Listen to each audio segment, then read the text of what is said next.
Hello everyone, Al from Point of Insanity Game Studio here, back with my son Alan, and we're going to be taking another look here at Legend of Zelda Breath of the Wild for the Nintendo Switch. So, we've had the game and he's been playing it for a bit, so let's fire it up and take a look at Breath of the Wild. And for those of you who caught our first look episode, you probably we didn't go really too much into the game. We're just kind of getting our feet wet, so to speak. And well, my son here has been playing it for quite a bit, so he's got some new stuff to show us here. So let's start by talking a little bit about the Amiibo controls and stuff, And you'll get to see a surprise when the game finally boots up. Yep, because we've As he's gotten a little further. I haven't played it yet. He's the one who's been playing it most of the time. But you'll be able to see something very special. And we also have... I got it today, so it's just fresh. Yep, and we've got 3 of the Amiibos. It's the Hylian Shield. Yes, he was all happy that he got the Hylian Shield, which... So one of the things about the game is there's this whole thing about how your weapons and armor eventually get damaged and have to be replaced. What do you think about that mechanic? Have you found it to be annoying, or do you think that it adds a new dimension to the game? It adds balancing, as if the Hylian Shield never break, you would have this super overpowered shield. And then it's if this weapon, I would have a 50 base power weapon that would never break. And I could just sweep through everything. Yep, so I suppose it puts a new emphasis on the Zelda games where, usually you're just kind of running around exploring. And while that exploration element is certainly still present in Breath of the Wild, it seems that it makes you... Well, it does add some new twists, because not only do you have to constantly be aware of your weapons and how strong or how weak they are, but you also have to... I know you cook food a lot, so does Link get hungry and start to starve to death, or... No. But it is suggesting to have a nice variety of things, as all those food have extra bonus effects. But I think it's kind of cool how they have that whole mechanic, how you find these fireplaces and you can go, you can cook food or make Yeah, I got stuff. some of the Amiibo stuff. Yep, and you got them. Now you can look more like a classic-looking Link. Yeah, the Hylian trousers is something that you can find very early in the game. It's you can easily replace your well-worn trousers for these. So why don't you play the game a little bit there, bud, and let's see how much further you've got. Oh, the Amiibos. So you want to talk about the Amiibos. So let's see if I didn't use them today. I already used them. Okay, we tried using the Toon Link Amiibo. I guess I already did it today. Oh, you can only use them once per day? Well, they give you, but there is one that's infinite use. Wait for it. Can't use that here, because we've got the regular... Yeah, don't say it! Okay. Let me just go to a stable. So you also get different types of horses, I understand, where each one has their own stats, where maybe you've got some... That's kind of cool. You can teleport around. Yeah. So you've got some horses that are maybe a little faster than others, and some that have a bit more stamina. So I suppose that adds an interesting element, because usually you only just got one horse in the other games, right? Epona? Yeah, and while in Twilight Princess you were able to name it, but it would always still be Epona. Okay. So what do you think about this whole concept Nintendo has with the Switch, where the console sits in the charger and you can pull it out and play it wherever you want? Yeah. You like that concept? Yeah. And I think it is interesting, because one thing I do have to give Nintendo a lot of credit for is they do try to find ways to do interesting things with newer technology. I mean, go back and look at the DS, where there was the emphasis on the touch screen and how that would incorporate you would incorporate those mechanics. Like So, one. anyways, this is so as you can see. Okay, so we're at a stable here. So you get to take different. Rapidash, named it after a Pokemon. This is the special Zelda horse, and this is Epona, which you can get it through the regular Smash Bros. Link amiibo. Okay. Yeah, and it's the most well-rounded horse. Zelda's horse has the best stamina, and then it's like there's the giant horse, which is double the size of any other horse. And it's like, but the problem is it doesn't have any stamina. But it has the best strength, and it only has a speed of 2, so it's only recommended for like plowing through guardians. So there might be certain times in the game where do you think where it's more beneficial to use a faster horse or a stronger horse? Well, it's like I generally mainly seem to use the more special horses, generally Epona. Okay. So yeah. So now time to show that amiibo. Okay, so firing up the amiibo, the one from Twilight Princess gives you Wolf Link, so you've got a little wolf buddy to help you out. Yeah. And notice how it has 5 heart containers. Well, it depends on your Twilight Princess data, as depending on how much heart containers you had when you finished the dungeon, and I only had 5. Okay, well that's kind of cool, and like I said, I gotta hand it to Nintendo. That is cool how they did have it where the amiibos, they do things in the other games where, I mean, I was concerned that, like, when we started to buy amiibos for Super Smash Brothers, how, you can only use them in those games, but that's awesome how you can use those amiibos, certain amiibos from Smash Brothers, and it plays into this game, and you said that for the, okay, fighting, what are we fighting here? Choo-choos. I don't remember, okay, those were kind of like the slimes in the earlier Zelda games, right? Yeah. And of course, Wolfling is pretty good if you want to save durability on weapons. Okay. It's just you can't use them in shrines. Okay. He's also good for hunting. But as I was saying, it is cool how Nintendo has tried to find ways to make use of new technology, where you look at. I mean, I can't really say much to PlayStation because I don't have a lot of experience with PlayStation, but I mean, for the Xbox, for the most part, it's just been you and the controller. Now, granted, they tried to do some movement-based games with the Kinect, but the few Kinect games I've played, I really wasn't very impressed with. But, I mean, I do like what Nintendo's done. I mean, the DS, you have the touchscreen mechanics. One game that I thought Wolfling, stay! What it was interesting for is, it was one of the Castlevania area games for the DS. It was either Area of Sorrow or Dawn of Sorrow, I think. They're the ones that feature Soma as the main playable character, and in that, the second one of the games starring Soma, what you would do is you would learn these seals that you would have to use the stylus to draw on the touchscreen, and that was important because when you got to certain bosses, you couldn't defeat them unless you drew the correct symbol on the screen. Well, that's cool. So your Link is encouraged to be stealthy in this game, huh?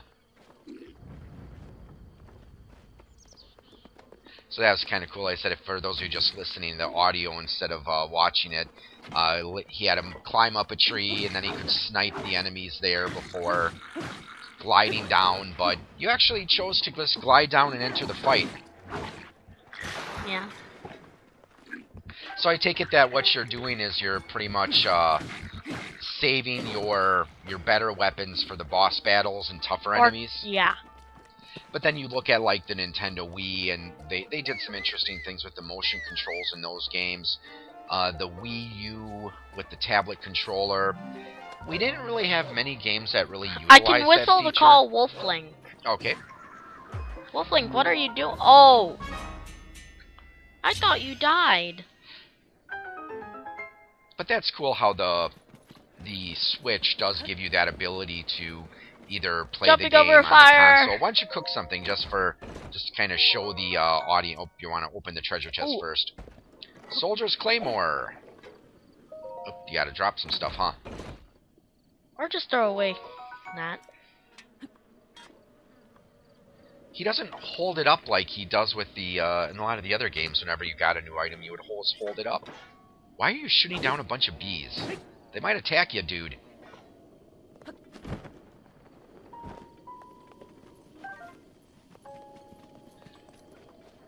Oh, you wanted to get their honey. But yeah, this is one of those fireplaces that we were talking about before, where you go over there and then you choose which items that you want to put into the pot, and then it either cooks food, or you guess you make potions and other goodies too. I'm gonna make some. Here, here's what it looks like. And you even get a nice little peppy tune.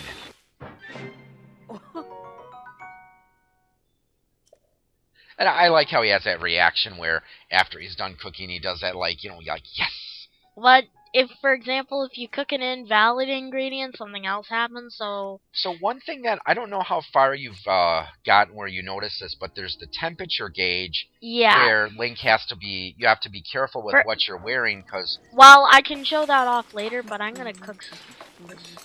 So if, like, you're too hot or too cold, you, like, start I'll to slowly go to... lose life? Well, I'll go to somewhere that's cold, and... So... I don't think maybe Wolf Link will tag along, I don't know, but I just gotta go back to the tutorial area. Note, if you're looking at this, that's sort of like a guide on where one of the shrines is in the tutorial area. And I like it how in this game you do have that instant travel, because, you know, you think about it, that the only thing we had in the original Zelda, I'm not sure about some of the later ones. Warp whistle. Yeah, the warp whistle, but you never knew where that was going to take you. All it did was just go warp you to dungeons. I know, I think it warped you to... Okay, yeah, maybe it did just warp you to the dungeon areas, but still. Yeah. So, waiting for the load. So, how have the load times been on this game? Not too bad? They can sometimes be annoying. It seems to load quicker, and I think it's than a lot of the disc-based games. I think it's because since it's on that card. Oh, okay, so I see. Link's now cold. But there is a specific clothing that does the warm doublet. Now Link can withstand it, and also, want to hear something fun? So what happens if you're too cold? Does he take damage or just get worse at fighting?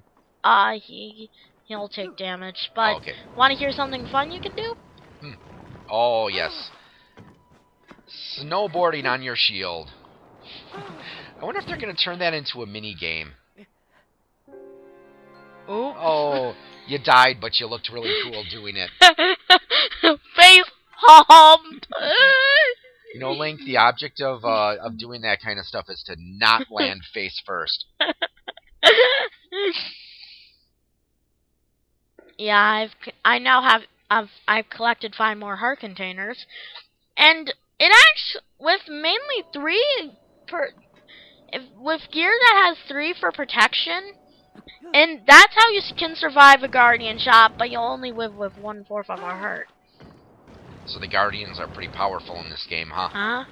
So does doing all these cool, sick tricks do anything for the game, or it's just kind of a fun thing to do when you're bored of running around killing things? And also another thing that I remember when we took our first look, there was the little thing by the map that looked like a waveform, and just reading a little bit about it, so that's like actually a sound meter. Sound meter, so it encourages Link to be stealthy at times, I assume.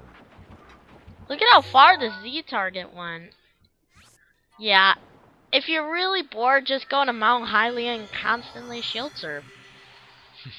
As long as you have the warm doublet. So it's nothing like with Amped 3 where you can actually earn points based on how much damage you do to yourself when you crash. Yeah, go back on our YouTube channel. I've done a couple of those videos on with Amped 3 for Xbox 360 where we just tried to see how much injury and damage we could do to ourselves. That's actually a lot of fun. Yeah. Especially when you get the hang glider, because you can go way, way, way up, and eventually it gets to the point where it just automatically drops you, and Link's getting some wicked sick air. You better watch it, dude. Your grip is getting kind of slowly going down there. How is the shield possibly still on Link's feet? Magic. Don't gotta explain it. It's just magic. So it looks like you're in a desert region now, so you died again. Why? Okay, so, well, I think we're gonna be ending our follow-up episode here in just I a want to moment. play just a few more. So, what are some of your feelings about Breath of the Wild so far? And you've played, I hate to say this, but you've played more of the Zelda games than I have. So, what's your feeling or impression of Breath of the Wild compared to... I know, let's bring Wolflink here. Okay, but what's your feelings on Breath of the Wild compared to some of the other Zelda games you've Oh, played? Wolflink can only be used in standard areas. Oh, okay. Alright. Shield Surf! If you're ever bored, just Shield Surf. So what's your thoughts of Breath of the Wild so far? See, I wonder if that shield surfing thing, if it actually comes into play later in the game, where, like, you know, you actually use it for a practical purpose other than, you know, doing wicked sick tricks. This actually lets you maintain more shield surf time. Okay, so is there any specific objective you're going for right now? Just showing them off the world. Now, note, one thing is that how usual the Great Plateau does restrict you from later parts, but, like... Yep, because, yeah, obviously you gotta be very careful and not... Oh, okay, that's kind of slick. You could, go right up into the wall and then automatically you grab on. Yeah. So Link's sweating, it's just because he's exerting himself or because he's hot? Probably because of how... Let's go raid this enemy treehouse. So with it does look like it does have like a morning, afternoon, evening, night mechanic. Also, something that will happen is the blood moon, so... Oh. Alright, so let me quickly get on some better armor. Wait, can Wolflink do Seeing if Wolflink can be used here.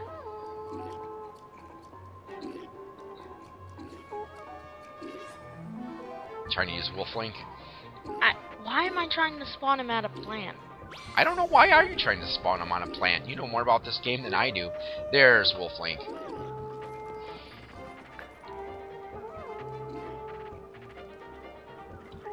What are you doing? He's probably waiting for you to find something for him to attack. I heard him. What are you doing?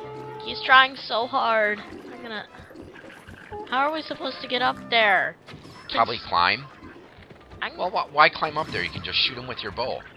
I do like how when you're using your bow, how it goes to that third person, or not really third person, but that over-the-shoulder perspective. Yeah. Did they do that with the other games? Also, #headshot. So did they go into that, like, over-the-shoulder mode in the other games? I think that was an option in Twilight Princess? Yeah. Like, how am I supposed to get up there? I don't know. Probably gotta just find an opening to climb. Yeah, try there. That looks like there's a different opening over there. I tried. It doesn't work. Okay. So... Well, maybe you gotta find boots or something that let you jump really high. What? I don't know. Maybe there's... Alright, Wolflink, what are you barking at? Now, does Link learn spells in this game like he did in the... Well, somewhat with the runes. It's like you get ice pillar spell, time stop spell, magnesis spell, and bomb spells. Okay. Because I was wondering, maybe if they do something where, like in Zelda 2, The Adventure of Link, where you get to learn a jump spell. Do I have anything that could potentially start a fire? It works. Okay. I can cook. You can cook more stuff. I know. Let's cook up some. Let's cook some of these. Look at Link. Uh-oh. I don't know, Link. Do you think you can handle that much spice? Hopefully Pepto-Bismol has been invented.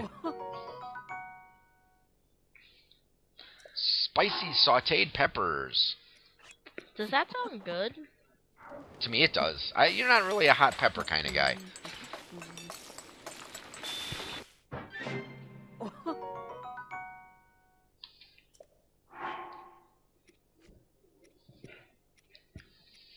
I'm just cooking stuff. So any other thoughts about this game so far? I mean, what are some things that you like about Breath of the Wild? Well, one thing is how there is a thing called a blood moon that happens. And what happens on the Blood Moon? All your enemies that at enemy camps will respawn. Okay. So that means that it happens every 8 in-game days. Meaning you gotta strategize. It's like you can farm at. Okay. Let's just cook a. Let's see if this becomes. So what are the boss battles like in this game? Are Well, they? I think maybe a stone talus may have respawned, so I'll show you that. But Maybe what are the boss battles like in this game compared to some of the like other there, ones? it's like that like Colossus game. Oh, Shadow of the Colossus? Yeah. Where you gotta climb on the bosses and find their weak Well, spots? they're huge, and like, alright, so there is one in the tutorial area in the Forest of Spirits, so I'll warp you there, so yeah, you get to see can me. you fight the bosses after you defeat them?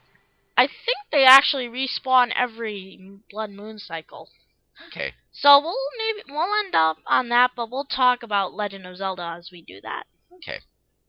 So anyways, I think the original episode was actually 40 minutes long. Yep. And we're only doing just a quick little episode here.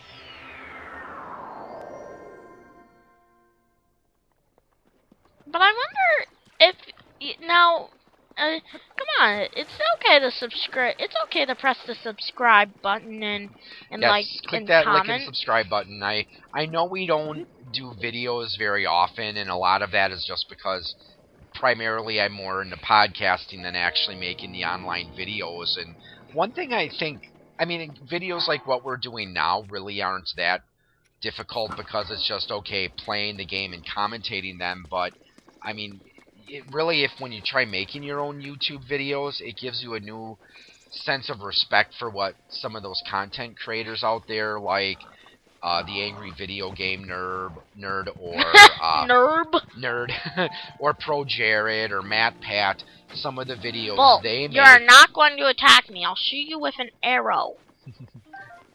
But it gives you a lot. It gives you a new sense of respect for the stuff they do because I mean, just the amount of work that they have to put into making like a 15-minute episode. Because, you got to record all the game footage, and then you got to edit out the stuff you need and don't need, and then after that, then mix everything together with your narration. So why am I using my fire blade? Crap. I don't know. Why are you using your fire blade? You tell me. You're the one playing the game, buddy. Ow, he counterattacked. Oh, you're stealing your friend's shield. That's kind of cool how the enemies they'll pick up their departed comrades' weapons and armor. Well, mainly shields, but I don't really need them as I have a sick Hylian shield that I can surf on. So from my impression, and you might be able to better describe this than I do since you've played more of the Zelda games than me. Alright, here's where the stone talus is. It seems that they've made... they did more with the enemy AI. Alright, let's fight the stone talus. What's the stone talus? It should be right here. Is it like a mini boss or something, or? I'm standing on it. Oh wow! Don't get crushed. Let me heal up quickly. Yes, that would probably be good. And it's so nice that the boss isn't attacking you while you're eating. Okay, so... No, there's a very specific weak spot on it. So do you get... Ow! So do you get some special item after you've beaten the rock talus or stone talus? Well, you get a bunch of minerals which you can sell. Oh, so he's got a weak point on the back of his head you gotta aim for.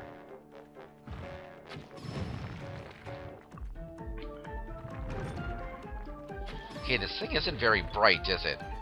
It's just like face planting itself into the ground so you can hit the weak point. This is probably one of the easiest mini bosses. If your bow's damaged, you might have to climb up on him and hit him where it hurts. You know, I Are have you gonna switch multiple. bows? Yeah, that's... I mean, the game looks like it's a lot of fun. The only thing that I think looks like it'd be kind of a hassle is how your weapons and armor keep getting, you know, they get damaged with use, which I suppose is realistic, but I suppose it can get kind of annoying. I mean, I'm sure One eventually... thing is that is actually the main place that you can only hurt him, which will always be critical hits for some reason. Wow, this thing is not very intelligent. It just keeps sitting there, planting its face into the ground while you shoot at it. Okay, I guess I take back what I said about them trying to make these enemies more intelligent, because this stone guy is, not the brightest bulb on the planet, is he? Yeah. But you do get a lot of ambers and rubies. Okay. And get some Hylian shrooms, but they're not really powerful healing items. But back in the beginning of our game, like back in our first impression, they were helpful. Yep. Right? Right. Well, I think this is a good place to stop just for this little quick look at the Breath of the Wild. So far seems like a pretty cool game. I said maybe one of these days if I can wrestle the Switch away from you, maybe I'll actually get a chance to play it. Yes, I know you're showing off your Hylian shield there. So if you are listening to the audio of this and like to see the video, go to Point of Insanity Game Studios YouTube channel. And if you are watching this on YouTube and would like to listen to the audio wherever you go, you can go to poigamestudio.podbean.com, visit the Point of Insanity Network, and listen to this the podcast version of this episode whenever you'd like. So thanks again for joining us. Wolflink's interrupting you. Have a good... That's not very nice, Wolflink. But thanks for joining us, and have a good evening, or morning, or afternoon, whatever it is, wherever you are, and happy gaming.